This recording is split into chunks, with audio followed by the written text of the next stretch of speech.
Bonjour Samir, Bonjour Sandra. merci d'avoir accepté mon invitation pour cet épisode spécial où on va parler financement. Absolument, merci à toi. Mais en tout cas, ce qui va nous intéresser, je pense ici, sera le financement du coup pour l'investisseur. Ce que j'entends par investisseur, évidemment, c'est des personnes qui cherchent à faire autre chose, typiquement que de la résidence principale. J'entends par là soit du locatif, alors en habitation ou en commercial, mais également donc du marchand de biens. Et plus globalement, du coup, tout ce qui va peut-être générer de l'argent, des actifs au travers de l'immobilier. Mais avant de rentrer dans le vif du sujet, peux-tu nous dire en quelques mots qui tu es et quel est ton parcours? Alors déjà navré pour le décor parce qu'encore une fois je suis pas chez moi, je suis pas au bureau non plus aujourd'hui, c'est très particulier mais j'ai réussi à trouver un petit créneau et un petit coin de bureau. Moi donc c'est Samir, je suis courtier en prêt immobilier, spécialisé en investisseur. Je viens de la gestion de patrimoine en fait. C'est-à-dire que j'ai toujours eu une population d'investisseurs, notamment aux qui je donnais des conseils, que ce soit en immobilier, en livret bancaire, en support économique divers et variés. Et en fait, je suis devenu courtier en prêt immobilier pour financer à la base mes propres clients en gestion de patrimoine. Parce que je ne vais pas m'étaler sur le sujet non plus, mais en gestion de patrimoine, on fait quand même énormément de choses. On fait du conseil aux clients, on a, comme tu dis, donc les compétences, les diplômes pour récupérer les pièces bancaires, pour les traiter, les analyser. Et typiquement, alors quand en gestion de patrimoine, on peut proposer de l'immobilier, alors soit dans l'ancien, soit dans le neuf, et bien en fait, je trouvais ça dommage de passer la main à un courtier qui, encore une fois, j'ai rien contre eux puisque je le suis moi-même, mais ont parfois des lacunes sur de l'investissement locatif avec tout ce que ça comporte. Donc sans aller trop loin dans le sujet, mais il faut savoir qu'à un moment, on peut basculer en SCI, donc investir au travers de différents supports. Donc ça va pas être le sujet aujourd'hui, mais tout ça pour dire que là je me sentais presque plus ou autant légitime que le courtier à qui j'envoyais les dossiers pour financer mes clients. Donc, je me suis dit à un moment pourquoi pas faire entrée plat dessert si on veut dire. Pour autant, alors j'aime pas les généralités, mais je vais dire que d'une manière générale, je pense pas que ça soit très bien vu d'avoir trop de casquettes en même temps. Je m'entends par là, c'est-à-dire que être courtier c'est une chose, être conseiller en gestion de patrimoine c'en est une autre. Et pour moi et pour rester crédible également, en fait j'avais besoin d'avoir voilà,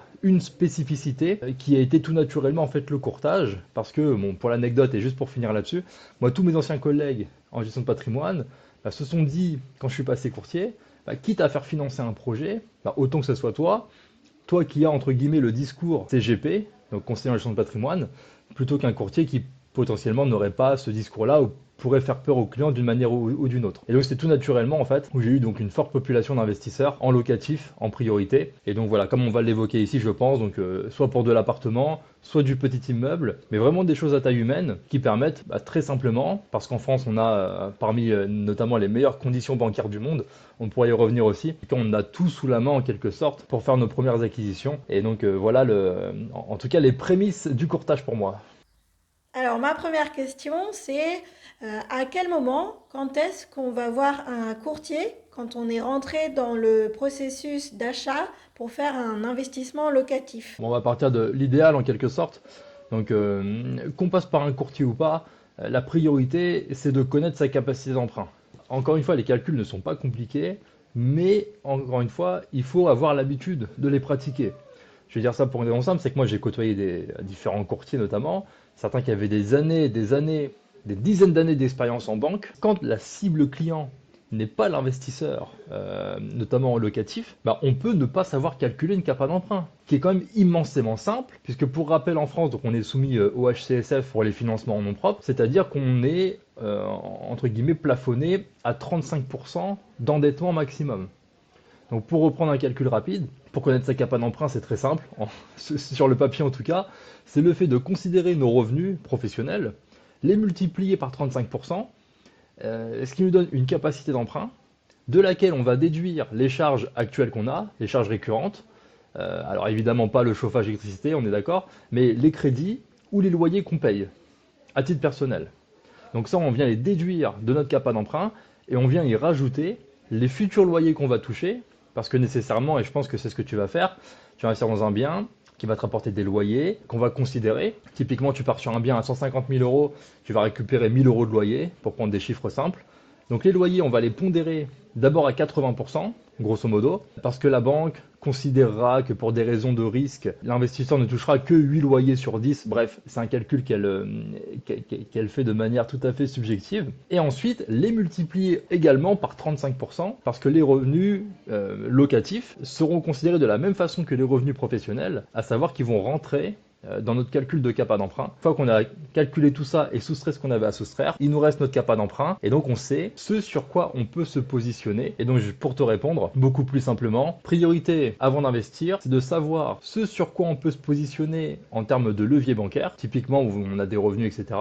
On sait qu'on peut emprunter 160 ou 180 000 euros. À ce moment-là, donc je me mets à la recherche d'un bien qui rentre évidemment dans ces critères-là. Donc on passe sur le processus que tu connais donc d'achat, donc faire une offre contre-signée acceptée, rédaction du compromis. Et typiquement, et là tu as raison, donc c'est à partir du moment où est signé le compromis qu'on peut envoyer le dossier en banque et le défendre. Certains diront qu'ils préfèrent le faire avant d'avoir signé le compromis. Moi, je dirais très factuellement que ça ne sert à rien, puisqu'en fait, une banque ne pourra pas valider un prêt tant que le compromis n'est pas signé. Et comme tu le sais sûrement, quand on a une proposition d'une banque, la proposition, elle a une durée de vie. Donc ça peut être 15 jours, ça peut être 20 jours, 30 jours. Et puis ce que veulent éviter les banques notamment, mais c'est surtout d'éviter les allers-retours. C'est-à-dire que si on interroge une banque une fois, qu'il faut la réinterroger parce que le compromis n'était pas signé, il manquait des éléments, etc. Tous ces allers-retours-là, n'oublions pas qu'un banquier, à la différence d'un courtier pour le coup, est payé à l'heure. Et plus on va perdre de temps avec des allers-retours, avec un conseiller, etc., et malheureusement, et moins bien ça sera perçu par la banque, parce qu'évidemment, plus on passe de temps sur un dossier,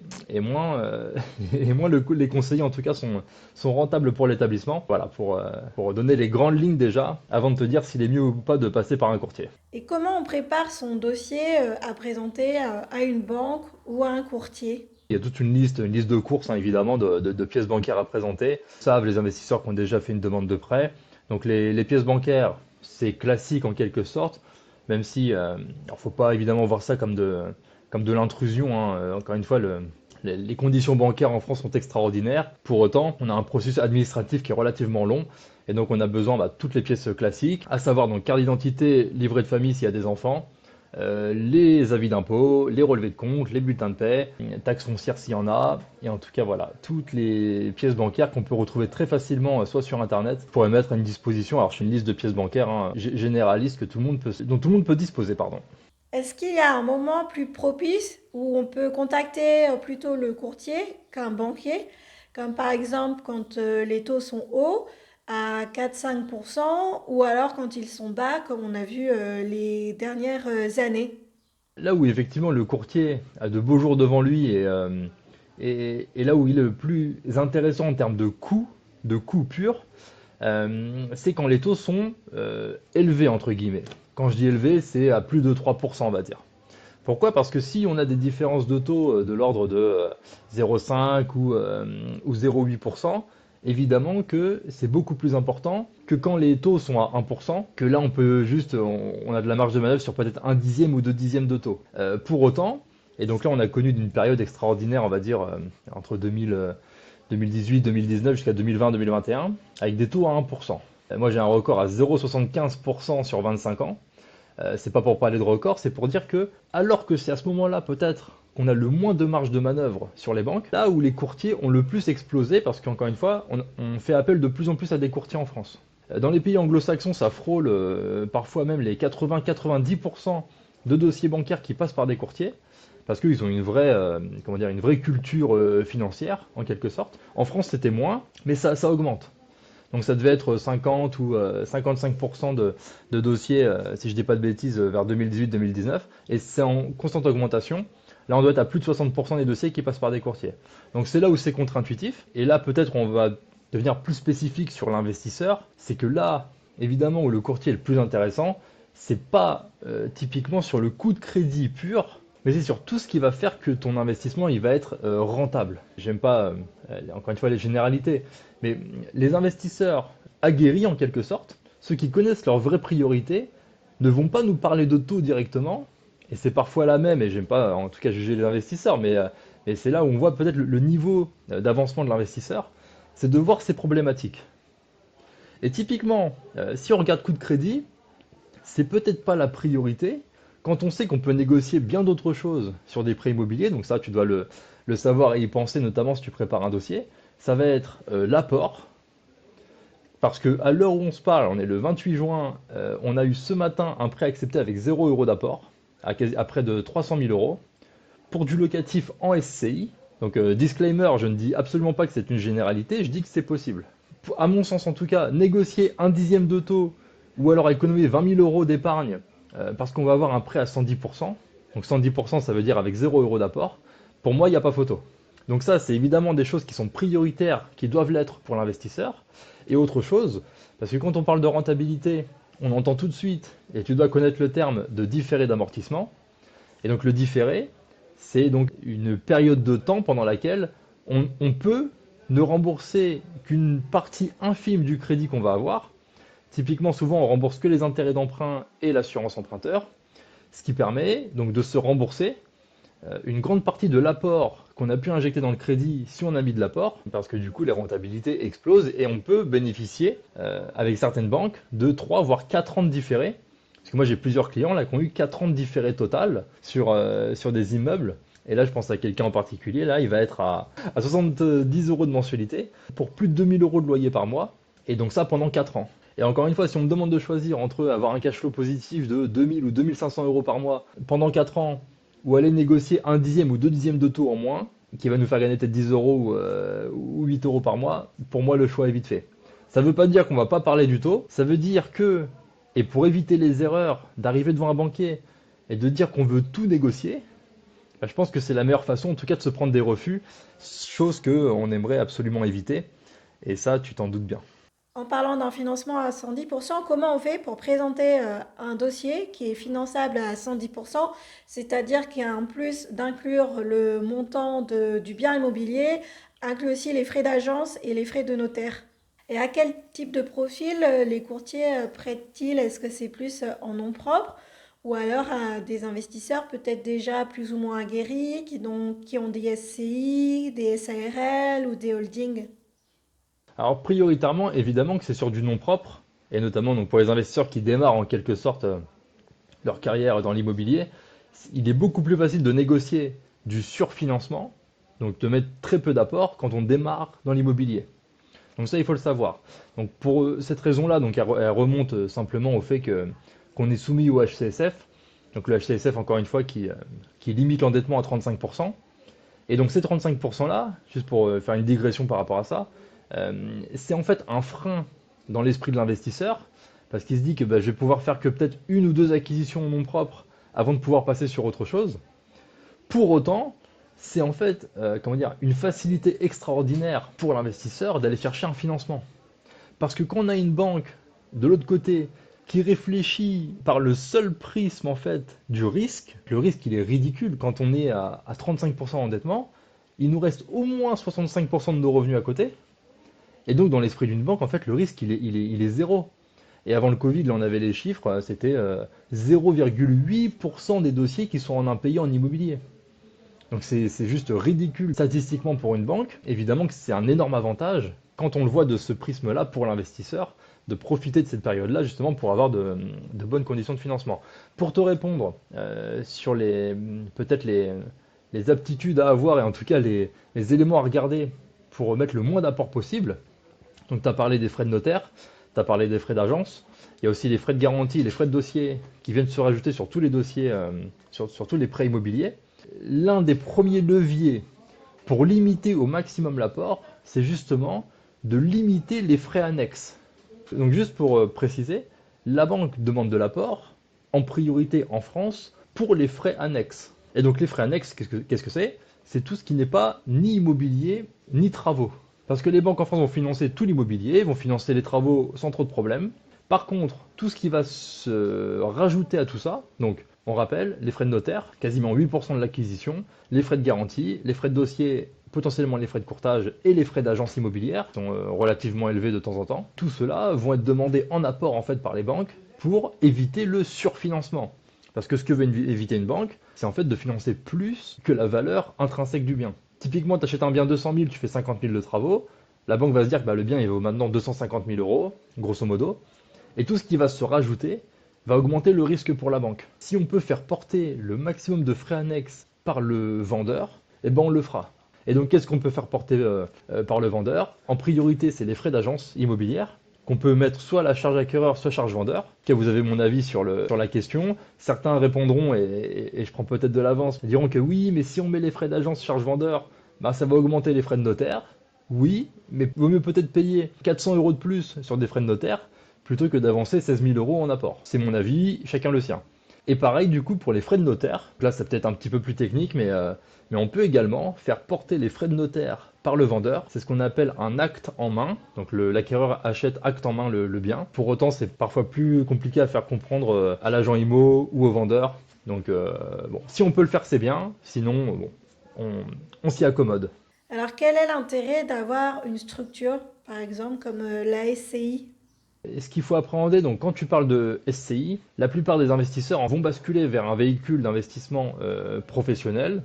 Ça peut être une SCI, une SARL, une SAS, ce qu'on veut en quelque sorte. Donc c'est souvent pour dépasser les 35% d'endettement. Ou quand, par exemple, on n'a pas de revenu fixe et que la banque ne peut pas prendre en compte de revenus, à ce moment-là, bah, si on n'a pas de revenus qu'on peut prendre en compte, bah, l'endettement, mathématiquement, il est infini. Donc là, une banque ne pourrait pas te répondre sur une demande de prêt classique. Pour pallier à ça, la seule solution, c'est de passer via un financement professionnel. Financement pro, ça veut dire un véhicule d'investissement professionnel. Encore une fois, SCI par exemple. Donc ça, on pourrait en parler très longtemps, mais je vais essayer de faire rapide. Ce n'est pas parce qu'on passe par une SCI par exemple, qui est une société, qu'on va nécessairement obtenir un prêt professionnel. Ça, je le dis et puis je peux le répéter, mais c'est absolument ce qu'il faut appréhender quand on veut dépasser les 35%.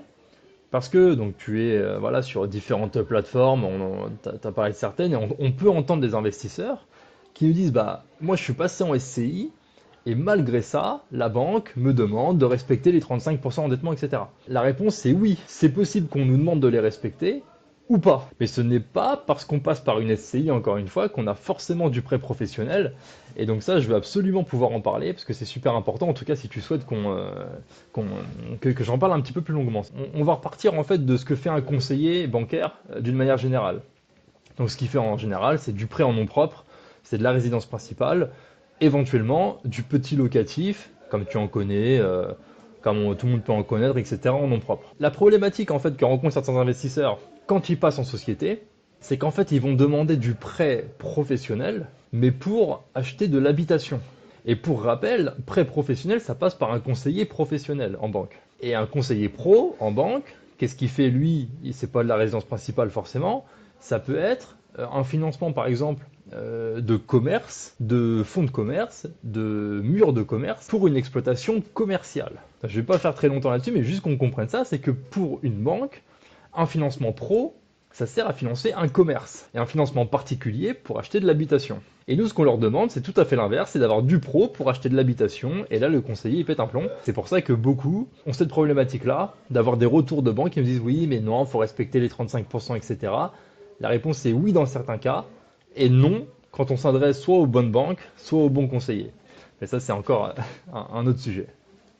Est-ce que ça implique, en tant que courtier, que vous avez accès à d'autres banques auxquelles, quand on investit en nom propre, on n'a pas accès?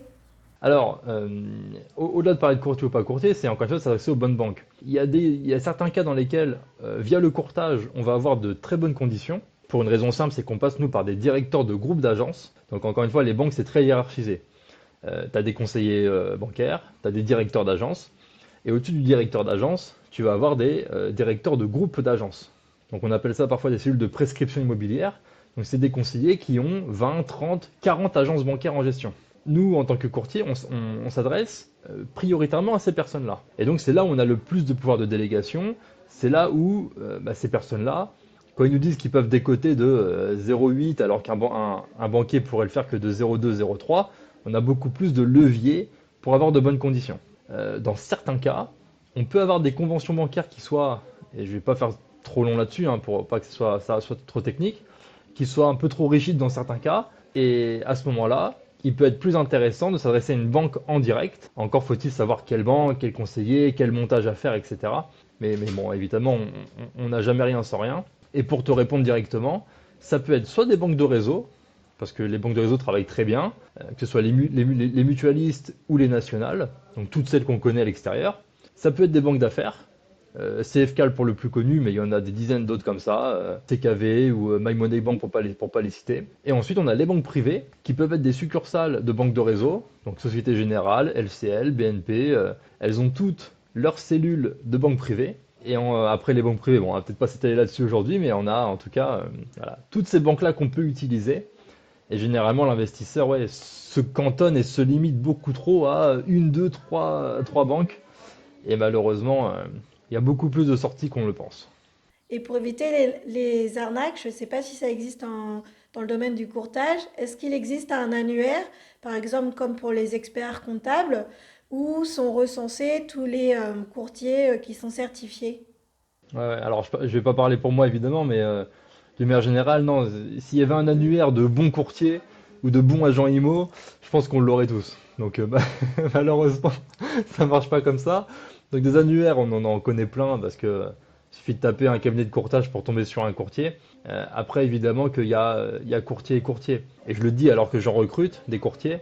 Il y a des indicateurs qu'on peut rechercher. Ce qu'il faut en priorité quand on fait appel à un courtier, notamment, bah, c'est qu'ils sachent de quoi on parle, évidemment, quand on parle de locatif. Donc ça fait du sens. Et autre chose, très important à vérifier, c'est ses conventions bancaires. Parce que le meilleur outil d'un courtier, évidemment, c'est ses conventions bancaires. Autrement dit, avec quelle banque est-ce qu'il peut travailler ou ne pas travailler. Et donc pour ça, moi, ce que je vous recommande, et ce que j'utilise d'ailleurs évidemment, c'est d'avoir pas de zone de chalandise dans son travail. Je m'explique, donc nous quand on est courtier, pour donner l'exemple de très grandes enseignes, les plus connues qu'on a tous en tête, je pense, souvent c'est un format de franchise. Ça veut dire que le courtier va avoir une zone de chalandise autour de chez lui, et si on va à 10 km après, peut-être qu'il ne pourra pas interroger les banques là-bas. Et souvent, comme tu le sais, donc quand on est sur du locatif, on peut très bien habiter en Île-de-France et vouloir investir soit dans le nord de la France, soit dans le sud, peu importe. Et donc évidemment, que ce que je vous recommande, c'est d'avoir un courtier qui peut travailler au national, donc la même personne, qui peut faire ou du Paris, ou du Bordeaux, ou du Nantes, parce que donc les banques, faut pas oublier, qu'elles peuvent financer deux secteurs en priorité pour l'investisseur. Le premier secteur, c'est le plus proche de sa résidence principale, parce que les banques veulent évidemment de la proximité avec l'investisseur. Et le deuxième secteur, c'est là où on va acheter le bien. Parce que les banques, évidemment, vont financer un bien immobilier, elles veulent être rassurées sur la valeur du bien, sur le secteur, sur le quartier, etc. Et donc, si elles connaissent bien le secteur à financer, elles auront aussi plus de facilité à financer le bien en question. Je vous invite évidemment à avoir un courtier donc, qui puisse travailler au national, sans zone de chalandise, donc surtout pas de franchisé. Et puis évidemment d'avoir le plus de conventions bancaires. Et puis cerise sur le gâteau, évidemment, une appétence pour pour le locatif, mais ça va de soi, je pense. Tu disais tout à l'heure que la France avait parmi les meilleures conditions bancaires d'emprunt au monde. Est-ce que tu peux nous en dire un peu plus? Si, il se passe beaucoup de choses dans le monde, au niveau des banques également, notamment au niveau des notations, etc.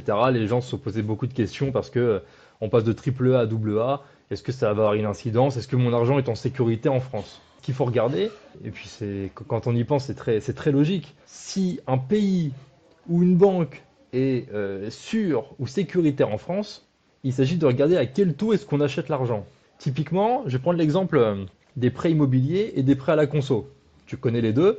Il y en a un qui est plus cher que l'autre en termes de taux. Et souvent, le conso est presque deux fois plus cher que le prêt immobilier. Parce que sur le limo, en ce moment, on est à 3%, on va arrondir, et en conso, on est au double, on est à 6. Et pourquoi alors c'est plus cher en conso, alors que les banques achètent l'argent au même prix, qu'on se le dise? C'est les banques centrales qui émettent l'argent, l'argent on l'achète au même prix.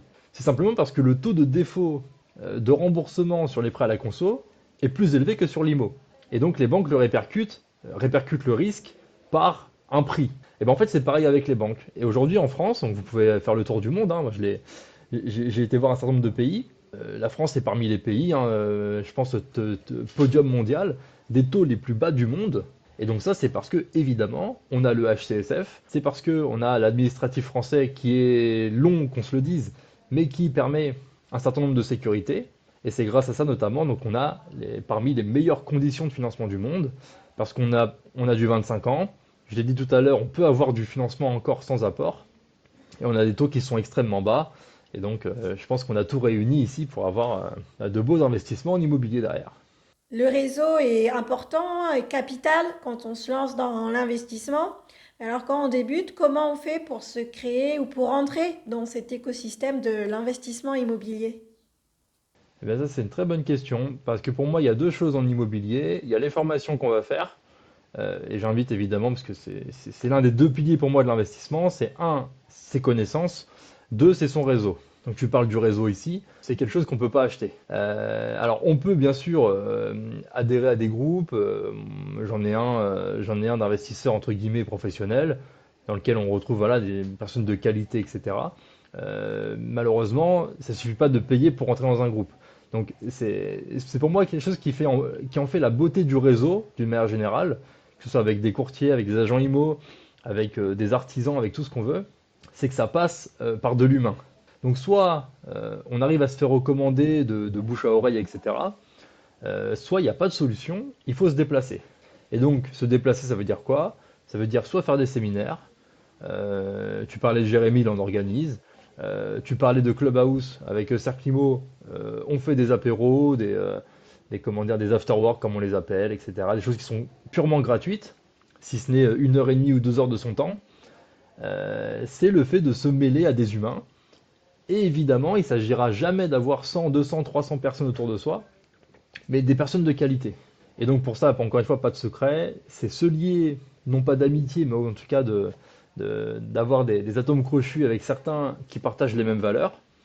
Et on n'a pas besoin d'être tous amis avec les mêmes personnes, hein. Simplement des personnes qui vont avoir peut-être qui vont partager une vision avec nous, peut-être un savoir-faire, peut-être une éthique, une confiance. Et puis bah, simplement, voilà, de fil en aiguille, les choses se font, hein. Après, on ne va pas rentrer dans savoir pourquoi on aura plus d'affection pour un tel ou un tel, mais en tout cas, il n'y a pas de secret pour ça. Il s'agit de s'investir, non pas qu'économiquement, mais également humainement en quelque sorte. Mais comment fait-on pour trouver tous ces séminaires et savoir où ils se passent, quand ils ont lieu? C'est une bonne question ça aussi. Voilà, donc les réseaux, n'hésitez pas, hein, les réseaux, je sais pas si tu voudras partager à Instagram ou quelque chose comme ça, on met des choses aussi, hein, on fait très souvent des rendez-vous comme ça qui sont gratuits pour la plupart, donc autant juste pouvoir se rejoindre, hein. Donc utiliser les réseaux, c'est gratuit, je pense à Instagram en priorité, LinkedIn pour certains, pourquoi pas, Clubhouse, pourquoi pas. Mais il y a 1000 possibilités quoi. Au contact d'investisseurs, de toute façon, il y aura toujours des opportunités. Donc en tout cas, utilisez ce que vous avez à portée de main, que ce soit YouTube, que ce soit Instagram. Et il y a beaucoup, beaucoup, beaucoup, beaucoup d'informations et de très bonnes informations. Donc autant aller les chercher. Mais avec toute l'information très accessible et gratuite sur YouTube, de plus en plus également de formations qui se lancent par différents formateurs, coachs, comment on fait pour repérer les formations qui ont beaucoup de valeur par rapport à celles qui ont du contenu un petit peu vide, même si elles sont payantes, ou voir qui sont des arnaques? Alors, pour moi, il y a deux choses. Pour moi, c'est pas le problème de valeur. Parce qu'il y a énormément de valeur, même de contenu gratuit, etc. C'est même pas le problème. Euh, il y a beaucoup de très bonnes formations. Je pense que euh, l'autre point au-delà de la valeur donnée, c'est le fait, comment dire, de s'associer, comment dire, de s'identifier, pardon, au formateur. Et parce que peut-être que Jérémy, qui a sa façon de parler, qui est extraordinairement bon dans la formation, peut-être, et lui qui a réussi d'ailleurs à faire passer le cap à beaucoup de personnes, peut-être qu'il parlera moins à un certain type de profil, parce qu'encore une fois, peut-être qu'une femme s'identifierait mieux à une femme. Je dis ça comme ça au hasard, peut-être pas. Peut-être qu'une femme pourrait préférer un homme comme ci, comme ça, etc. Donc je pense que au-delà de la valeur, c'est de s'identifier à la personne et qu'évidemment le mieux, encore une fois, c'est d'avoir ce réseau-là qui va te permettre bah, d'avoir des recommandations. Peut-être que moi je pourrais orienter vers un tel ou un tel de par le profil de l'investisseur. Donc la valeur, des valeurs, il y en a partout. Je pense qu'il s'agit aussi de s'identifier parce que souvent pour casser des barrières psychologiques qu'on peut dire qu'on a, bah, ça passe par de l'humain encore une fois. Et, euh, et la valeur est partout.